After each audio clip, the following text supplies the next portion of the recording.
En 1958, un grupo de investigadores, arqueólogos y científicos encontraron un extraño pasadizo secreto en las afueras de Chinguetti, cerca de Atar, en Mauritania, al noroeste de África.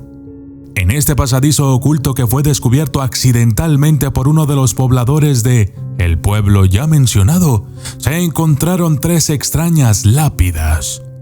Las 3 estaban vacías. Debido a las condiciones del lugar, los expertos llegaron a la conclusión de que en realidad habían sido saqueadas en el pasado y habían sellado la recámara con explosivos para cubrir el ultraje.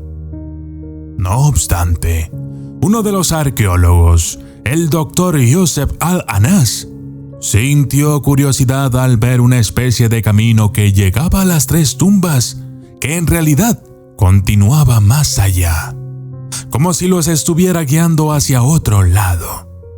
Sin embargo, lo extraño era que el camino terminaba en un tope con una de las paredes de aquel salón. El Dr. Youssef se acercó y comenzó a toquetear la envejecida pared. Sorpresivamente se dio cuenta de algo aún más raro. La pared estaba completamente fría. Debido a la ubicación geográfica del lugar en cuestión, las temperaturas, aún estando bajo tierra, son infernales. Aquella pared parecía algo fuera de lugar.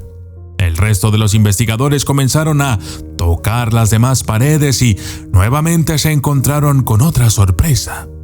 Todas las otras paredes estaban a una temperatura ambiente, excepto la que había descubierto el Dr. Youssef. Comenzaron a especular al respecto y llegaron a la conclusión de que definitivamente tenía que haber una corriente de aire del otro lado de aquella pared y que esta corriente era lo que provocaba el cambio de temperatura. Con mucho cuidado, comenzaron a cincelar por uno de los costados de la pared. Poco a poco los instrumentos de excavación perforaban más y más hasta que, de pronto, un pequeño boquete dejó salir aire frío a través de él. Un silbido escalofriante se comenzó a escuchar conforme la recámara se llenaba del nuevo aire frío proveniente del otro lado. «Definitivamente hay algo del otro lado», dijo uno de ellos. De inmediato comenzaron a crear una pequeña entrada por donde apenas si lograron introducirse, junto con un pequeño equipo de iluminación portátil de la época. Lo que encontraron del otro lado los dejó totalmente perplejos. Se trataba de una recámara aún más grande que la anterior. Un sitio que nunca antes había sido descubierto. El escenario era totalmente diferente que el anterior. Ahora se respiraba un fuerte olor a humedad. Un sentimiento de peligro inundaba los corazones de los allí presentes. Todos estaban asombrados al ver cómo en el centro de todo había otros 3 sarcófagos. Comenzaron a caminar con cuidado. Conforme se acercaban, comenzaron a distinguir cada vez más los detalles. De las 3 tumbas que encontraron, una de ellas, la del centro, era más grande que las demás. Las otras 2, las más chicas, estaban hechas con piedra llevada desde otra zona y los investigadores lograron abrirlas rápidamente por medio de palancas. Cuando vieron lo que había en su interior, todos quedaron callados. Dentro de estos 2 primeros sarcófagos había esqueletos humanos. Pero eso no era lo más sorprendente, sino que ambos cuerpos habían sido lapidados con armas de una manufactura futurista.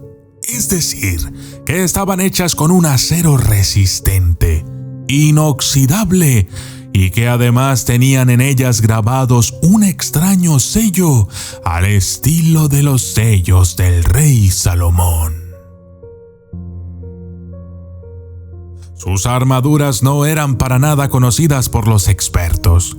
eran más bien una mezcla entre una ornamentación griega con acabados propios de las culturas mesoamericanas y materiales egipcios. Los científicos estaban anonadados por aquel tremendo hallazgo. De pronto, la emoción comenzó a regarse entre ellos, incitándolos a destapar el tercer sepulcro. Si en los primeros dos habían encontrado una especie de guerreros guardianes, que podrían encontrar en la siguiente caja, que era aún más grande y cuidada. Los hombres más fuertes procedieron a intentar quitar la enorme losa que cubría el misterioso féretro. Pero aquello era muy pesado. De alguna manera sus constructores se empeñaron en dejar todo muy bien sellado. Pero los hombres no se darían por vencidos tan fácilmente. Rápidamente construyeron un sistema de apalancamiento lo bastantemente fuerte como para poder mover a un lado la tapa. Rápidamente todos se acercaron para ver lo que había en su interior y...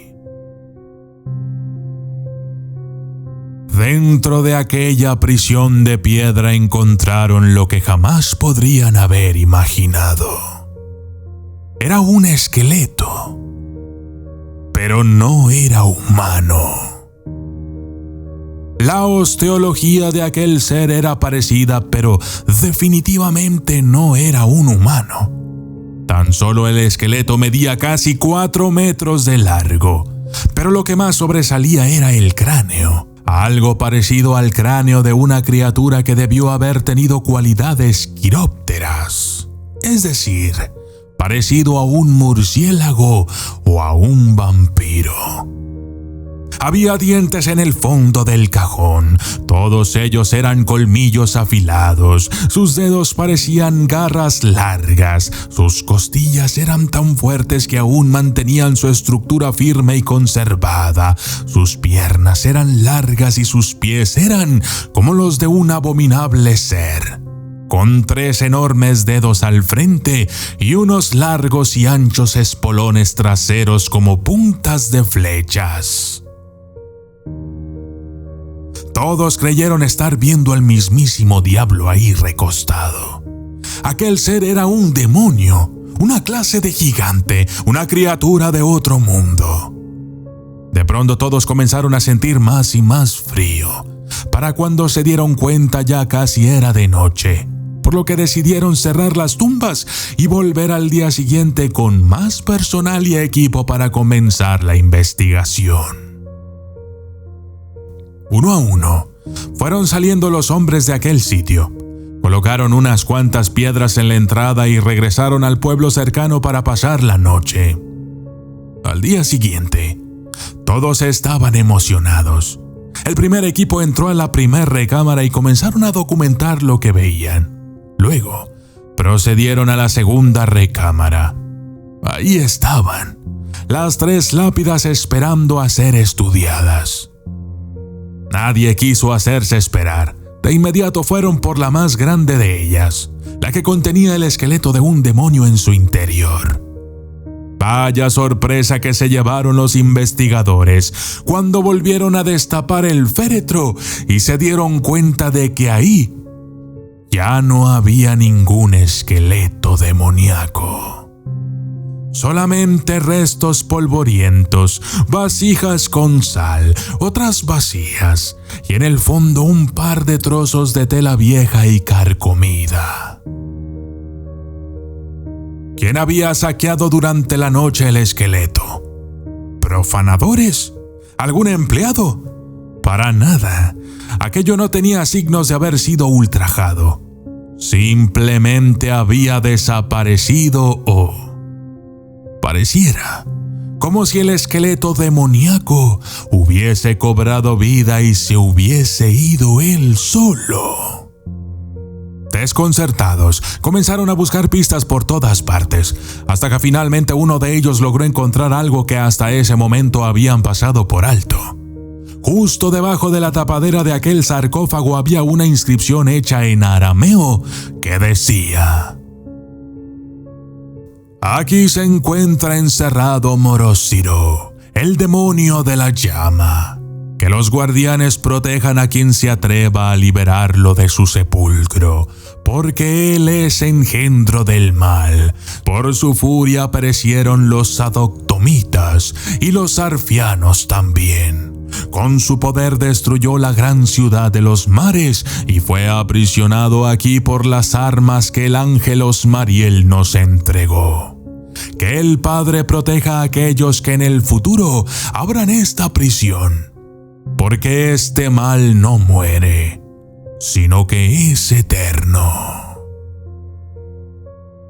Cuando los arqueólogos y el resto del personal inspeccionaron de nuevo las otras dos tumbas, pudieron encontrar los esqueletos humanos, pero no las armas que los acompañaban. Al final, no quedó nada que documentar realmente. 3 sepulcros casi vacíos. Eso no servía de nada. A los pocos días el salón comenzó a desmoronarse poco a poco debido al cambio de temperatura. No quedó más remedio que dar por terminada la exploración y volver con las manos vacías, pero con la mente llena de preguntas. ¿Quién era este demonio llamado Morosiro? ¿Qué le pasó a su esqueleto demoníaco? ¿Fue robado? ¿O en realidad aquello no era una tumba, sino una prisión que quedó abierta luego de destaparla? El doctor Joseph y algunos de sus compañeros se dedicaron el resto de sus vidas a tratar de encontrar una explicación para aquel descubrimiento. De acuerdo a un diario sudafricano, los arqueólogos no fueron capaces de encontrar nada más. Pero uno de los empleados de la expedición fue supuestamente exorcizado varios años más tarde, lo que deja la incógnita de si realmente se trataba de un ser de otro mundo o un verdadero demonio. Y yo soy el documentalista, y esto fue Morosiro, el esqueleto de un demonio.